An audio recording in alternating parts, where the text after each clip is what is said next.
Ugh. How's it going, everyone? I'm Dustin with Hard Cruise Racing. I'm going to do a real quick review here, real fast, okay? Middle of winter, it's cold outside. I got my barn set to like 40 so it doesn't freeze the block in the race car, and that's about it. So I'm kind of cold. It's nighttime. I want to get inside. But real quick review. See this right here? Okay, this. Description. It's every bolt size you could imagine.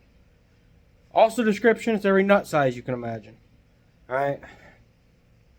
The item is in the description below. It's from Amazon. It's real cheap. It's real easy. But look how nice this is, okay? So it's just a string of all these different sizes. And every size has its number on there. Now you would think that this is a pain in the butt to get in somewhere in thread, and I'm going to agree with you on that. So let's just reduce the rating here just a tidge. But what it is real nice for, okay? Let me turn this camera around. So when I bought my car, my race car, there's already see, dude, it's like so late in the night. My brain's shut right down. Right down. Skid plate. There's a skid plate underneath this race car. It's a stage rally car. So I come up here. When I bought the race car, the cage was fabbed into it, seats and things like that. I'm not happy with the cage fab. I'm going to fix some things, and part of that is kind of going through and fixing other little things. So for the skid plate down here, you can kind of see where they made brackets that come from here down, and the skid plate attaches. Now, I'm not going to just blindly trust this skid plate, because a very important thing that 99% of people miss when building a skid plate is putting some sort of padding between the skid plate and the engine itself. Usually you do that with a high density foam or something like that. You can just kind of put in there and it presses up against it and it's fine. But rocks and stuff can't go above the skid plate and make its way all the way to the oil pan, which then if it just got tapped, it would blow a hole in your oil pan. I don't want that, so I'm going to put some foam in there and stuff. So I need to get the skid plate off, but I was also missing a bolt. So I pulled the bolt out, okay? Now, here's the bolt, and I'm going to show you exactly how I did this. I walked over here and I said, let's start with metric, because I'm going to assume it's metric, because half the time people put new stuff in cars, it's metric. So I put out the metric ones right here, and I looked at it, okay? Let's lay a few out here, okay? There's a few laid out. And I looked at it, and I said, well, it's about this size. So that eliminates all those and all those. So it's about this size, which if I look, it's an M10, is about the size. And I can look, right? Yeah, I'd say it's about an M10. Now we look at the threads. M10. Nope, it ain't going to be M10 by 1. M10 by 1.25. Kind of looks a little thicker than that 1.25. Let me get up here. M10 by 1.5. M10. Oh, look how close that is. All right, come up here. We thread it in. Make sure you can go multiple threads smoothly by hand. And that is an M10 by 1.5 thread. I mean, I could go one step further and measure the depth, so I know I got the right thing, the depth. But, you know, that again, I'm just talking about this tool right here. So M10 by 1.5, that's the bolt I need. That's how simple that was. Now, again, I could have crawled under there and grabbed this thing and put it up there and kind of tighten it in, and I have done that. But what's a whole lot easier is, along with this kit, go out and buy some bolts, okay? Go out and buy some bolts. That's one thing I wish this kit had, is some bolts. Something that was just already screwed in there so I could grab it and test it.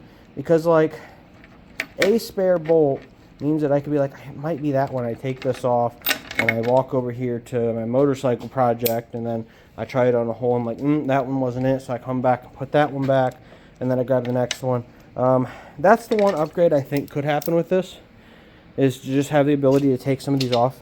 Because obviously they're crimped on both ends, so and you don't want to take them off, because right now they're in order. But man, this is really good if you grab a bolt off of something and you come over and test it. Imagine the boards that are on the walls, except this one's literally portable and you can roll it up and throw it in your toolbox. I usually leave mine laying right here. That's where I usually leave mine tossed up. It's right there. And it's out of the way. I don't even think about it 99% of the time until I need a bolt. So, yeah, I'm going to go on Amazon now and order a pack of M10 by 1.5s. A pack, because it's racing and you know you're going to lose them, so you always buy excessive extras. It sounds wasteful, but it's really not. Essentially every race build that I've ever had, I have bins for, and those bins get sold with them. But like, for instance, if you watch our channel and you know our cafe racer build, if I go over to the race trailer right now, there's a whole... I'll just walk up there. I got to go that way anyways. It's on the way to the house. Hold on.